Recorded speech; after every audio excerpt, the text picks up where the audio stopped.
Muchas gracias, Karen, muy amable. Gracias a Lex Academy, al Colegio de Abogados de Puno y a cada uno de los que nos acompañan en esta transmisión en vivo sobre un tema que se nos ha propuesto su abordaje referido al ámbito de la motivación. Lo que hemos hecho es diseñar algo un tanto diferente, digamos, a la motivación puramente, porque creemos que hablar de motivación de manera conceptual, desde una óptica teórica, no genera mucho fruto en cuanto a la reflexión que debe tenerse sobre este tema tan trascendental, tan de actualidad y que diríamos se ha cobrado varias víctimas en el sentido de el recorte de derechos o la afectación de derechos, en este caso el de la libertad. Y para ello hemos plasmado en una primera parte de esta exposición un preámbulo temático referido al ámbito probatorio, ¿no? Porque el ámbito de la motivación definitivamente está incardinado con el tema probatorio y necesitamos tener esta aproximación para luego sintetizar en lo que debería ser la motivación en cuanto a la prisión preventiva y algunas reflexiones más de carácter personal, particular, que podemos hacer sobre este tema. Bien, vamos a compartir unas diapositivas y con ello poder explicar de mejor manera este tema. Un momento.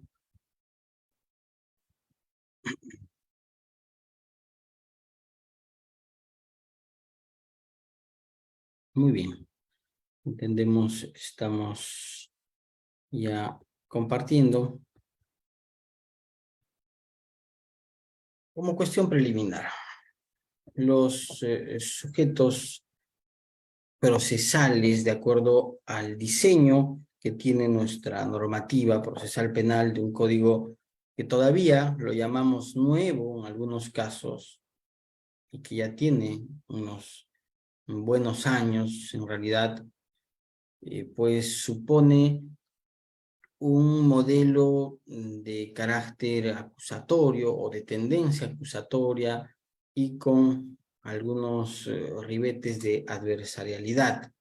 Sin embargo, este paradigma que se nos dio un inicio, que era un modelo acusatorio y que iba a trastocar, cambiar el sistema, de pronto no está teniendo necesariamente esta llegada, este alcance que se esperaba en un primer momento. Hace unos días lo conversábamos, compartíamos con el doctor Celis Mendoza, quien también publicó sobre este tema de la reforma del Código Procesal Penal y hablaba, ¿no?, del viejo Código Procesal Penal de 2004.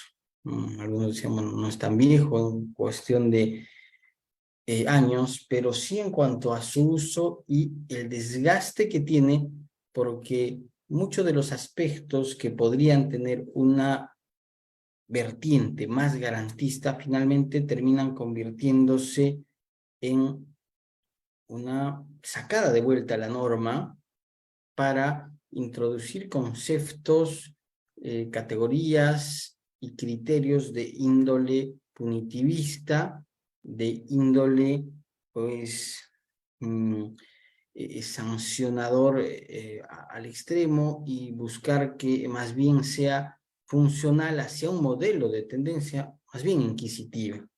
¿Y esto en qué lo podemos verificar? En cárceles hacinadas que llegan a un aproximado de 40% de presos preventivos.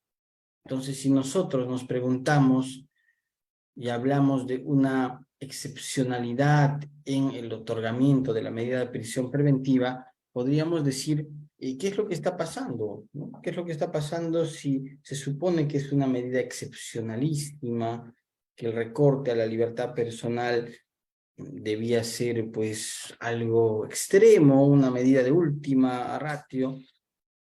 qué es lo que está pasando, ¿no? Porque en esto no solo es que se afecta la libertad, sino otro principio, esto lo ha dicho el propio Tribunal Constitucional, también la presunción de inocencia. Entonces, veremos al final cuál es el estándar de motivación que se nos plantea, pero es justamente porque hay dos derechos, por lo menos, si no hay más, que definitivamente los hay, que se vulneran cuando se aplique indebidamente una prisión preventiva. Y esto empieza incluso desde un ámbito del desarrollo del propio proceso. Acá hablamos de la imputación, qué es, para qué sirve, desde cuándo se da. Alguien puede preguntarse qué tiene que ver con la prisión preventiva. Mucho. Esencialmente es un tema que ha traído mucho cuestionamiento cuando, por ejemplo, se pide una prisión preventiva y no se tiene claridad sobre el tipo penal que se está atribuyendo, cuando no se determina de manera fehaciente cuáles son los elementos descriptivos, normativos del tipo, y no hay una imputación concreta que vincule al pragma normativo, es decir, al supuesto fáctico del tipo penal.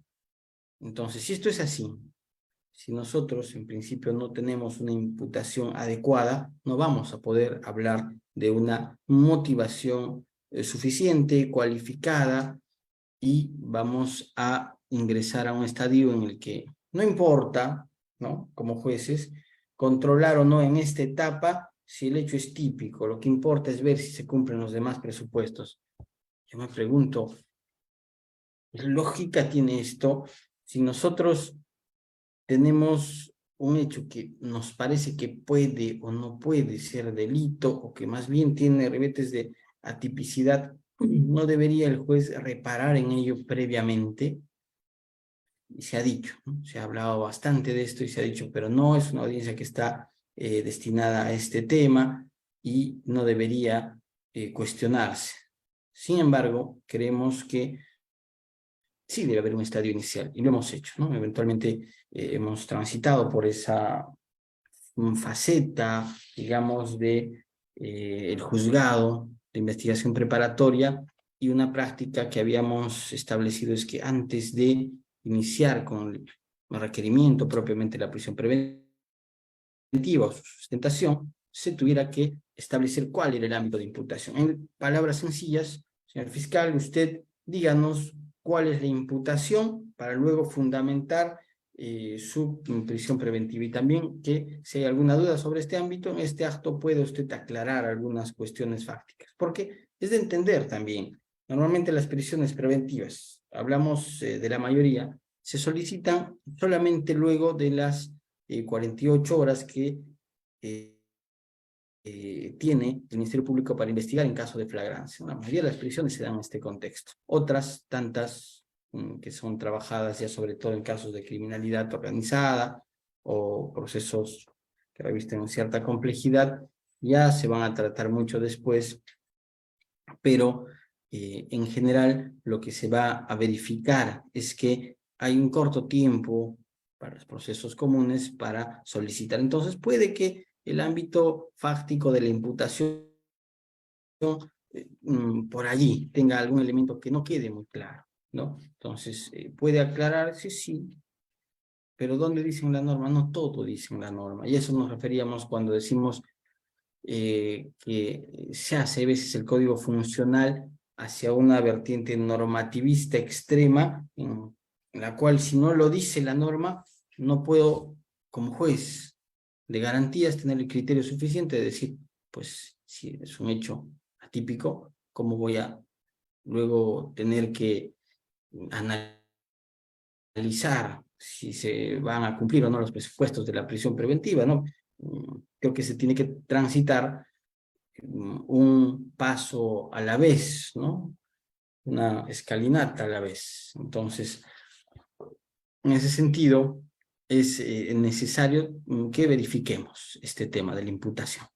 Y esto se va a dar en el ámbito de la investigación preliminar con una sospecha inicial. En la etapa formalizada, que es en la que se va a pedir la prisión preventiva, se necesita una sospecha grave. Etapa intermedia, la certeza, en juicio oral y un nivel de convicción judicial. Ahora, ya a través de sendos pronunciamientos, en particular la sentencia plenaria 1/2017, se establece estos grados que no los terminamos de entender, la verdad, no por quizá falta de comprensión en la idea, el contenido, sino más bien porque yo me pregunto, ¿no? Y si por allí podría alguien decirnos qué entendemos por sospecha inicial, por sospecha grave, qué entendemos, digamos, ya por un nivel de certeza, cómo estandarizamos esto. Y este tema que estamos abordando justo es el estándar de motivación. ¿Cómo estandarizamos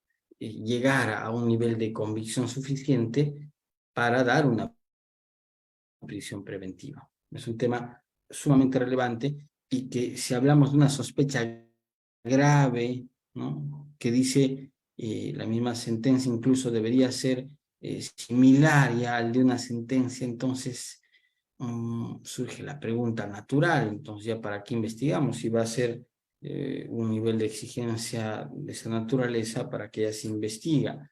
En todo caso, habrá que pues ahondar en otras cuestiones, en otros ámbitos que sobre todo tengan que ver con el peligro procesal, porque lo central, y eso vamos a verlo también, va a ser en esto el peligro procesal, no tanto que en este caso haya verosimilitud en cuanto a la comisión del delito, sino es necesario que determinamos esta medida tan gravosa o hay medidas alternativas, ¿no? Y sobre eso también tiene que ir pues el desarrollo de la motivación. Bien, entonces, este ámbito de la imputación pues comprenderá efectuar este análisis, por lo menos breve, al inicio de una audiencia de prisión preventiva, y también definitivamente al momento de emitir resolución, el juez tendrá que hacer una pequeña subsunción, o por lo menos somera, de lo que se está atribuyendo y en qué tipo penal calza. No bastará con decir, existen suficientes elementos de convicción. ¿De qué? ¿Para qué? ¿No? Se entiende que existen elementos de convicción que están vinculados a un hecho y que ese hecho se subsume en un tipo penal, porque de existir pueden existir cientos de elementos de convicción, pero si estos no están determinados en un ámbito fáctico que calce perfectamente en un tipo penal, no podríamos nosotros considerar que se está motivando adecuadamente, ¿no? Ahora, en la imputación, también hablamos de una imputación necesaria, en la cual existen tres elementos considerar, ¿no? Elemento fáctico, lingüístico, normativo. Esto tiene vinculación, pues, con la postulación que se va a hacer sobre los hechos y sobre el sustento que va a dar el juez también al momento de emitir esta resolución, ¿no? Tienen que estar claramente determinados estos hechos, debe haber una coherencia narrativa y lingüística, que es parte de la motivación. La motivación implica, entre otras cuestiones, transmitir un mensaje a través de argumentos que puedan llevar a cierto nivel de convicción. Entonces, si es transmisión de argumentos, estos argumentos deben ser narrativamente coherentes, lingüísticamente entendibles. Y también deben subsumirse, esto ya lo decíamos, en el ámbito normativo. Y para ello también requerimos un manejo importante de un ámbito como es el de la teoría del delito. Una subsunción normativa que nos permita establecer la concurrencia de este ámbito de determinación de responsabilidad, porque un inadecuado manejo de la teoría del delito de repente nos va a llevar también a no considerar aspectos como podrían ser, ¿no?, elementos de antijuricidad, de culpabilidad que dejan de tomar en cuenta y nos enfocamos solo en el aspecto de tipicidad y puede cuestionarse si una audiencia de prisión preventiva. Considero definitivamente que sí, porque si yo veo que se ha actuado en legítima defensa, ¿tendría o no que el juez mínimamente considerar y analizar este aspecto? De hecho que sí, ¿no? Sobre todo si la defensa va a alegar este ámbito, y si aún falta determinar ello, si es un tema dudoso, no tendríamos que decantarnos por una medida también menos gravosa que la prisión preventiva. Entonces, por ello también es importante analizar el ámbito de la teoría del delito, ¿no? Con un manejo adecuado vamos a también poder hacer este abordaje en este ámbito. Otro aspecto importante que tiene que ver con la motivación es la probática. ¿Qué es la probática? ¿No? La probática va a ser aquella disciplina o es aquella disciplina que nos permite hacer una construcción metodológica de los aspectos referidos a la verificación del aspecto fáctico con un respaldo probatorio. En palabras más sencillas, la probática es la disciplina que nos permite verificar si un hecho tiene vinculación con el tipo penal y está respaldado con algún medio probatorio. Entonces, se hará un cuadro en el cual verifiquemos cuál es el fáctico que se está determinando, por ejemplo, matar, una segunda línea, una segunda columna, verificaremos pues qué se está, a quién se está atribuyendo, cómo se está atribuyendo esta conducta de matar.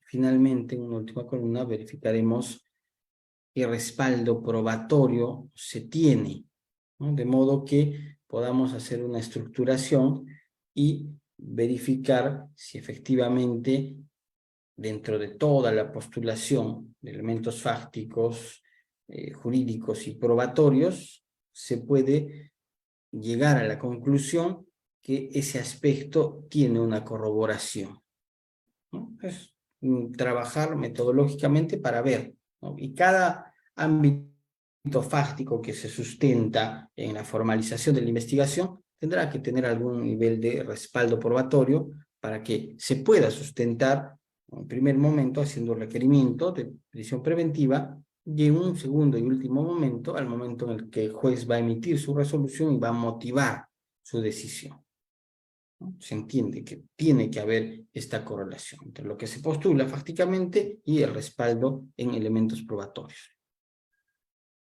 Bien, entonces, este proceso cognitivo, ¿no?, que se va a llevar a cabo a partir de la probática, va a permitir también que haya una mejor comprensión del fenómeno que se está analizando, ¿no? Ustedes podrán ver en pantalla una imagen que seguramente en algún momento la han visto y se les ha preguntado, ¿no?, ¿qué ven en esta imagen? ¿No? Bueno, no estamos en contacto con todos de repente para pedir ese intercambio de ideas, pero de seguro muchos de ustedes ven un animal y otros han podido también ver otra imagen, ¿no? En una misma, digamos, representación tenemos dos formas de interpretar, ¿no? No es que sean imágenes diferentes, pero la interpretación es lo que cambia. ¿Y no será acaso que pasa lo mismo con los hechos que se nos presentan muchas veces al momento de resolver un caso, al momento de resolver un pedido de prisión preventiva? En buena cuenta, los jueces lo que hacemos es interpretar realidades, darles una significación, subsumirlo en una norma y tomar una decisión. ¿Qué pasa si una realidad me lleva hacia la determinación de la privación de la libertad y la otra me lleva a determinar una medida pues menos gravosa o incluso a que no se determine una medida siquiera de comparecencia, sino restringida, sino una comparecencia simple, ¿no? Solo porque se interpreta una realidad de diversas maneras, ¿no? Y eso vamos a ver en un momento qué es lo que se motiva, ¿no? Cómo pasamos de un ámbito teórico, de hablar de la motivación interna, de la motivación externa, para luego concurrir hacia un ámbito práctico en el cual se nos da la idea de que todo se puede motivar de alguna manera, ¿no? Hay veces dependiendo del criterio del juez, de su convicción, de su forma de ver la realidad, y vamos a determinar que se va a emitir una privación de libertad o no. Entonces, resulta coherente, razonable, que se prive de libertad a una persona porque un juez interpreta una realidad de una forma y otro de forma distinta, y en esto tendrá que ver, pues, el ámbito de la motivación, ¿no? Porque solo quien dé motivos suficientes y razonados podrá finalmente decir que está cumpliendo con un estándar de motivación cualificado y que con ello se prive de libertad, pues solo en un caso necesario. Bien. Y para formular esta teoría del caso, ¿no? o probática, es necesario efectuar este trabajo estratégico desde un inicio. No solo por parte del Ministerio Público, también lo hará la defensa técnica, también lo tendrá que hacer en su construcción el juez cuando vaya a emitir una decisión. Y cuando se habla de medidas coercitivas, no solo vamos a avisorar la existencia de la verosimilitud, sino la concurrencia de los presupuestos normativos jurisprudenciales que son necesarios para establecer una medida de esta naturaleza. Niño Sabaté dice, la probática está llamada a reconstruir el pasado histórico y en este sentido debe valerse de todos los medios y técnicas de la demostración, ya sean vulgares o científicas. Es decir, todos aquellos medios que nos permitan arribar a la conclusión de que debe determinarse en uno u otro sentido sobre el ámbito de la prisión preventiva, nos servirá para poder fundamentar, sustentar esta prisión. Y resulta inevitable también, nos dice Sabaté, que cuando se discute y delibera, se recurre a las técnicas de argumentación. Y estas técnicas de argumentación están vinculadas inescindiblemente al ámbito de la motivación. Como vemos en esta imagen, una imagen de una construcción en proceso, cuando elaboramos la teoría del caso, se debe prestar especial atención, cuidado a la formación de esta estructura desde sus bases y hacia qué orientación estamos yendo. Y esto está vinculado también con lo que decíamos inicialmente. Partimos por ese tema, el ámbito de imputación, ¿no?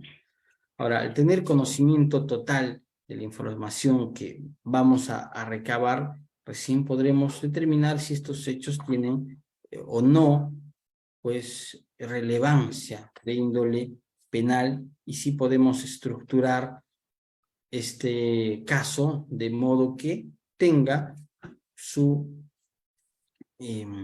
asidero en la determinación final de una prisión preventiva, ¿no? Es importante también en este ámbito considerar el soporte probatorio. Lo habíamos dicho. Si hablamos de motivación, hablamos de sustento probatorio. Porque nosotros lo que vamos a motivar es la existencia de hechos. Vamos a interpretar una realidad a través de ¿qué? De medios probatorios. Entonces tenemos que hablar de un estándar que se mide a través de medios probatorios y que se traduce en una explicación razonada por parte del juez. Y en esto es importante hacer esta diferenciación entre los indicios, los elementos de convicción y la prueba, que finalmente se va a dar ya en el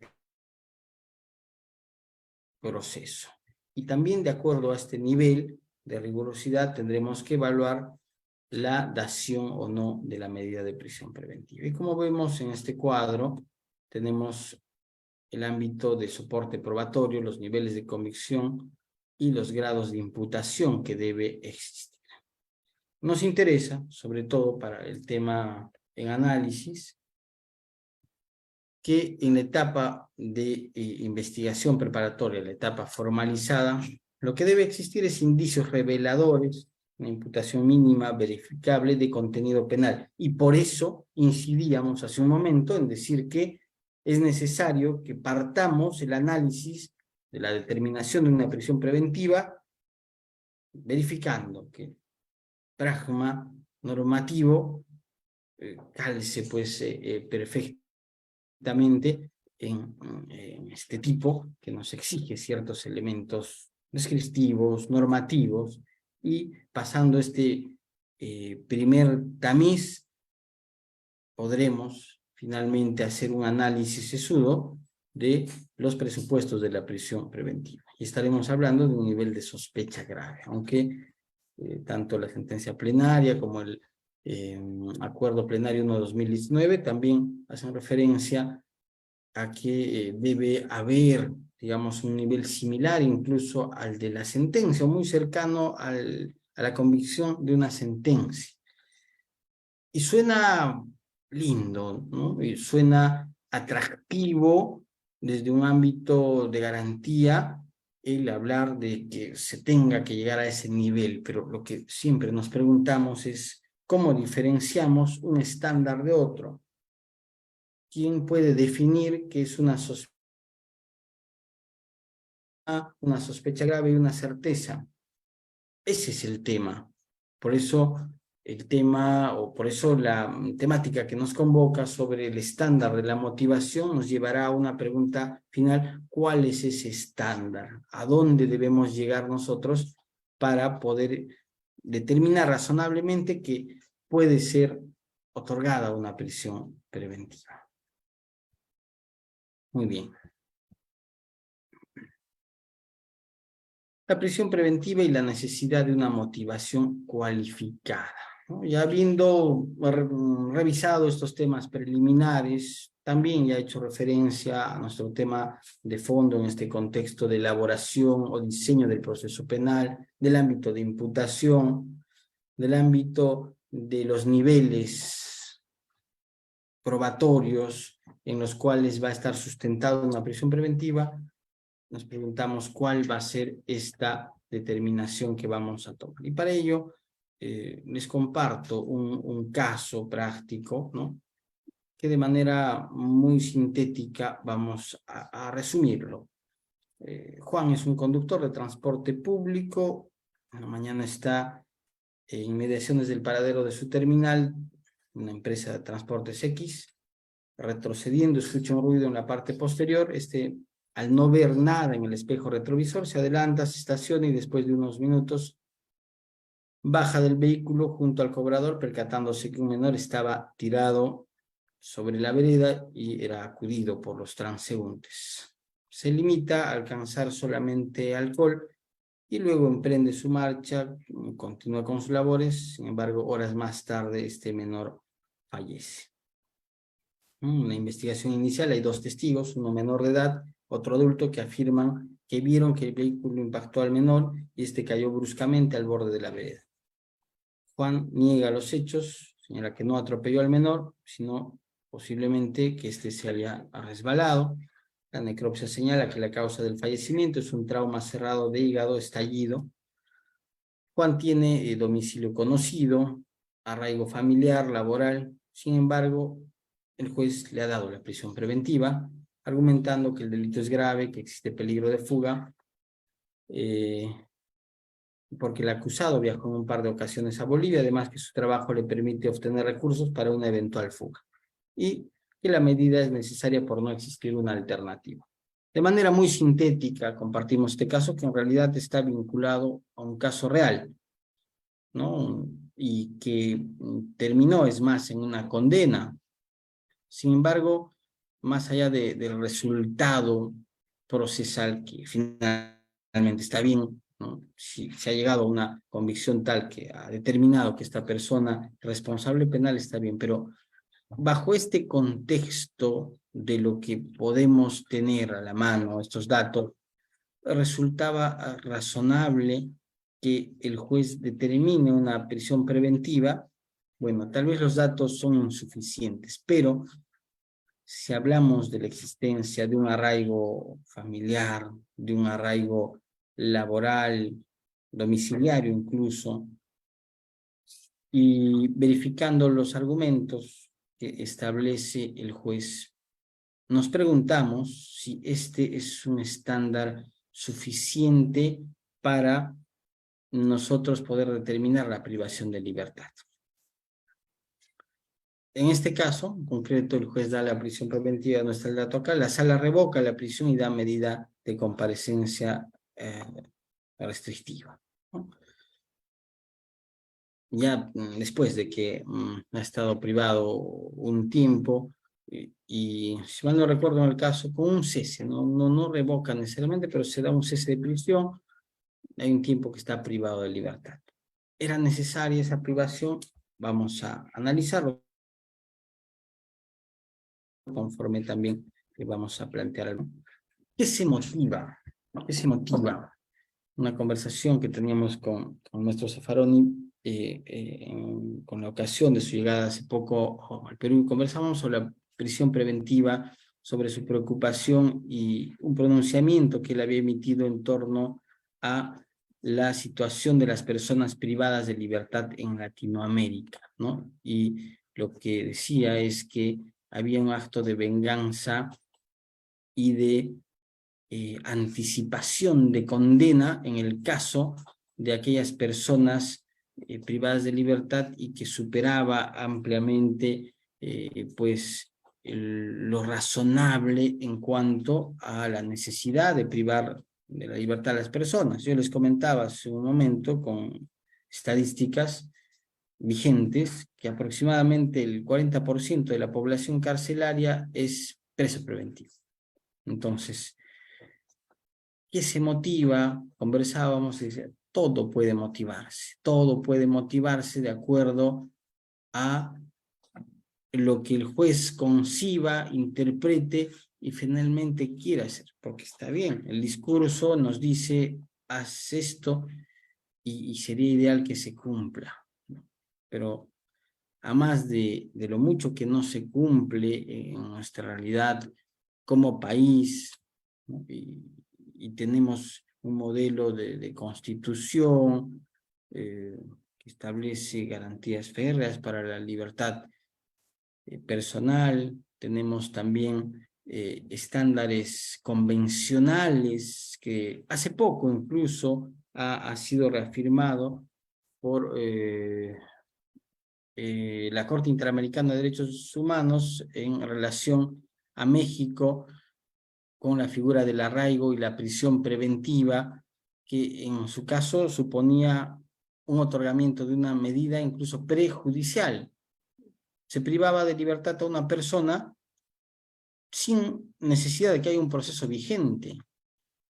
Y hablamos también en México de la prisión oficiosa, en la cual ya para determinados delitos no es necesario acreditar los niveles de peligro, sino que por ser tal delito, básicamente de manera automática se daba la prisión.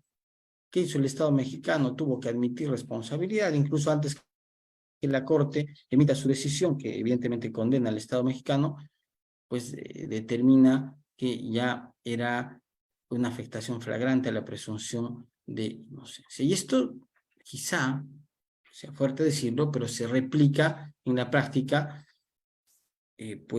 también en nuestra realidad, quizás sin que haya una figura como la de México, pero en la práctica se solicitan las prisiones preventivas de una manera recurrente y también se las otorga, ¿no? Tal vez por evitar supuestamente la fuga. Está bien, es necesario asegurar, cautelar los fines del proceso, pero es que acaso como Estado no podemos pensar en otras formas, en otras alternativas, sobre todo si hablamos de delitos menos graves. El caso que les acabo de comentar sí está vinculado a un ámbito fatídico, lamentable, pero también es un hecho culposo. será necesario que incluso, ¿no?, como hecho culposo podría suponer un acuerdo reparatorio. Y si es así, será razonable que se prive de libertad para investigar y luego, privando libertad recién se investigue, o es necesario que cambie el paradigma y que tengamos que pensar en que un estándar de motivación de una prisión preventiva debe estar pensado al revés. Investigo para privar de libertad. No privo de libertad para luego recién poder investigar, ¿no? Entonces, ¿qué se motiva? ¿Qué se debería motivar en una prisión preventiva? La suficiencia probatoria. Debe estar determinada esta suficiencia en el ámbito de la prognosis, que a veces es tocada muy someramente, verificar, hacer un análisis real de lo que puede suponer una condena en ese caso, incluyendo aspectos personales que podría considerarse de la persona, ¿no? Las atenuantes, aspectos personales que establece el artículo 45 del Código Penal, objetivar el arraigo, verificar si lo hay o no lo hay. En este caso, el juez en alguna medida decía, sí, hay arraigo, pero hay gravedad y además esta persona puede viajar, porque 2 veces viajó, puede viajar.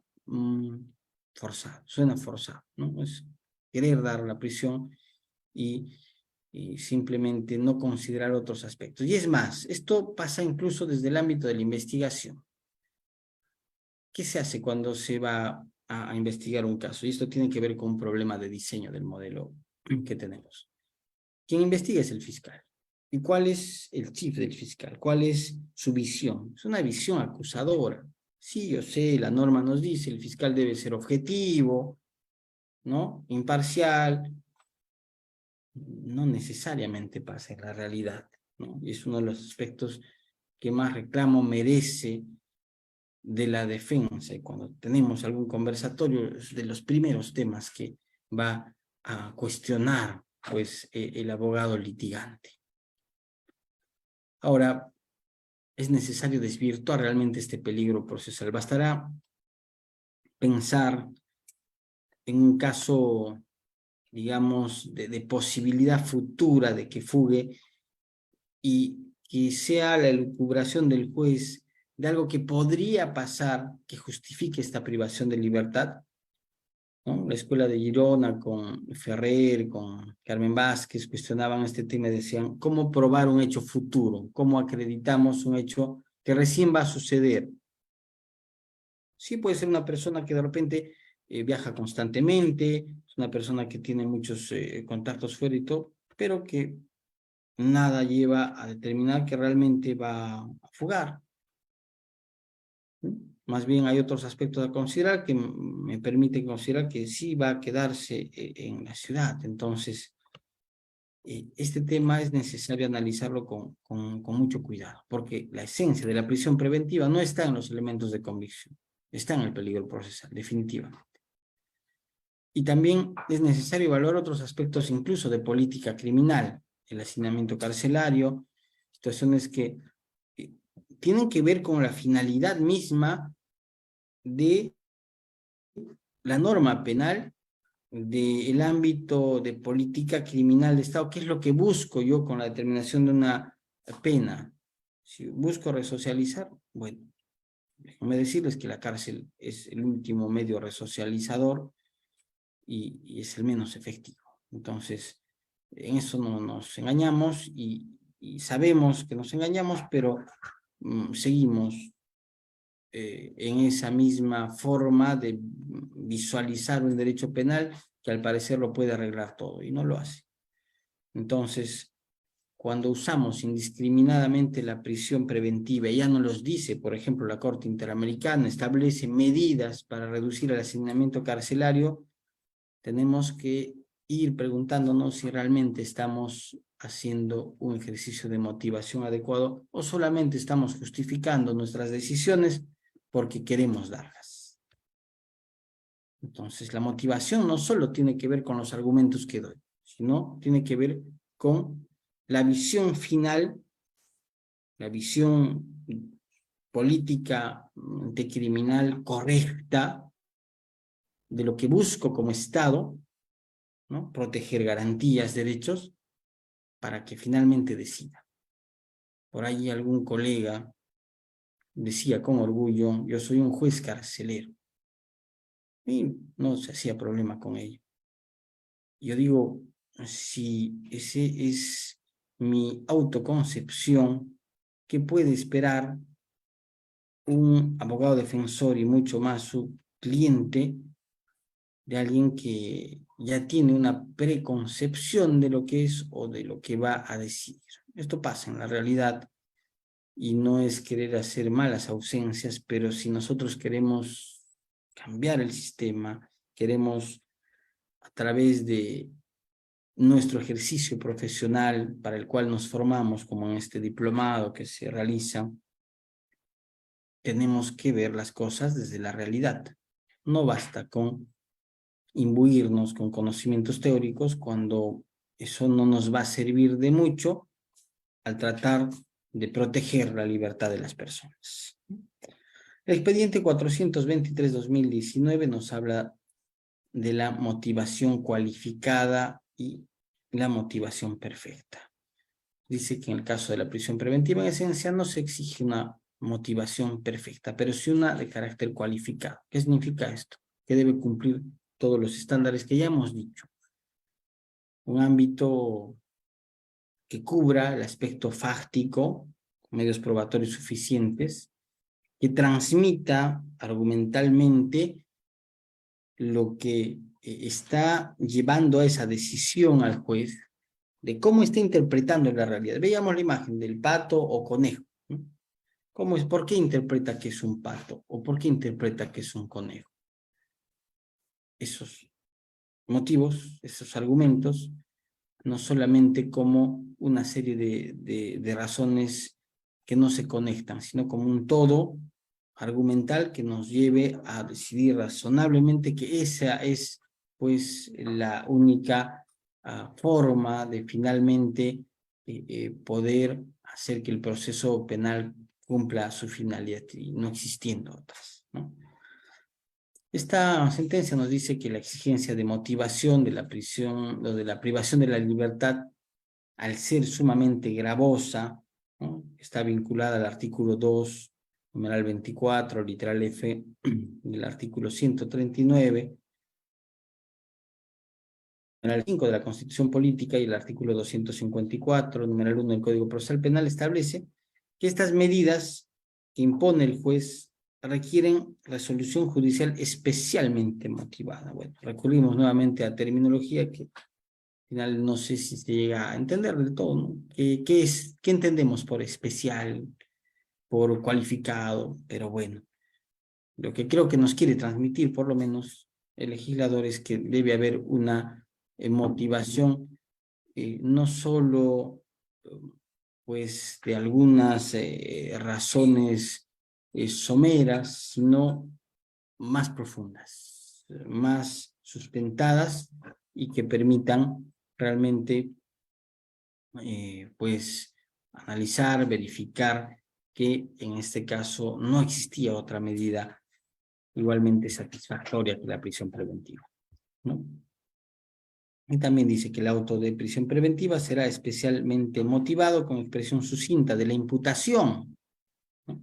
La propia norma nos habla de este tema y por eso es que al inicio abordamos este tema de la imputación, de los fundamentos de hecho, de derecho que lo sustente y la invocación de las citas correspondientes. Un segundo fundamento nos dice que pareciera que se exigiera una motivación perfecta, tal como denunciara en su momento la magistrada Ledesma Narváez, ¿no?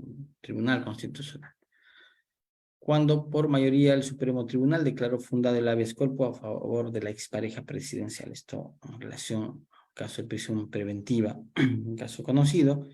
Ello no es de recibo. La idea de carácter reforzado o cualificado de la motivación de la resolución exigida para imponer una medida de prisión preventiva, tanto constitucional como legalmente, es porque la resolución compromete no uno, sino dos derechos fundamentales.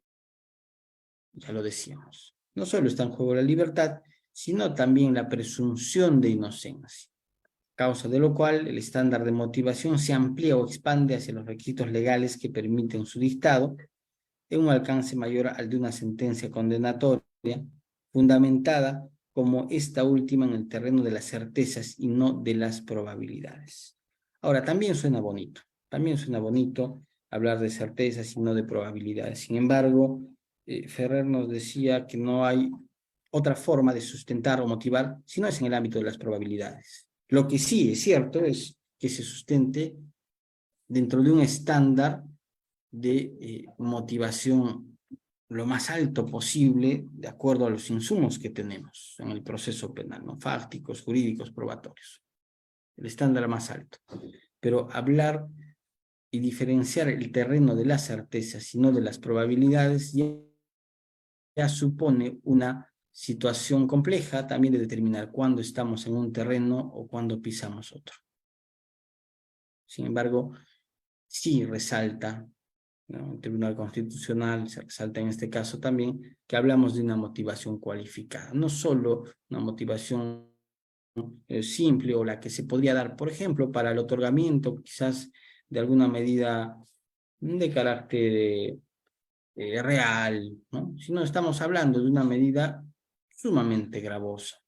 Entonces, si esto es así, tendremos que procurar el estándar más alto posible y tendremos que exigir a nuestros jueces que también su visión del proceso, ¿no?, y eso es lo más difícil, su visión del proceso cambie de contenido, porque podemos haber cambiado de modelo, pero si los jueces seguimos pensando como antaño, vamos a seguir dando prisiones preventivas por doquier y vamos a seguir afectando las libertades de las personas. ¿Bien? Comparto acá en la diapositiva jurisprudencia y otras fuentes relevantes sobre la prisión preventiva, ¿no? De hecho, de cabecera, la Casación 626-2013, Moquegua, 631-2015, Arequipa, la sentencia del Tribunal Constitucional, entre otras, ¿no?, hasta los últimos pronunciamientos que nos van a permitir considerar cuáles son los estándares que se debe exigir al momento de determinar una prisión preventiva. ¿Y no es acaso, y como reflexión final diremos que ya estamos incluso arando sobre el vacío, cuando estamos en una época de revolución tecnológica en la que el Estado debía invertir en sus propios ciudadanos, en el respeto de sus libertades? ¿Por qué no utilizar medidas alternativas como el grillete electrónico o pues algún tipo de vigilancia que suponga variar de método, un método tan atávico como es el encarcelamiento, que debemos cuestionarlo, es necesario cuestionarlo, y que definitivamente cuando uno conoce esa realidad cambia su percepción. Por ello, no más prisiones preventivas supuestamente motivadas, ¿no? Ese sería el estándar final. Si vamos a dar una prisión preventiva, que sea una prisión que realmente lo merezca y que no haya una alternativa igualmente satisfactoria. Muchísimas gracias.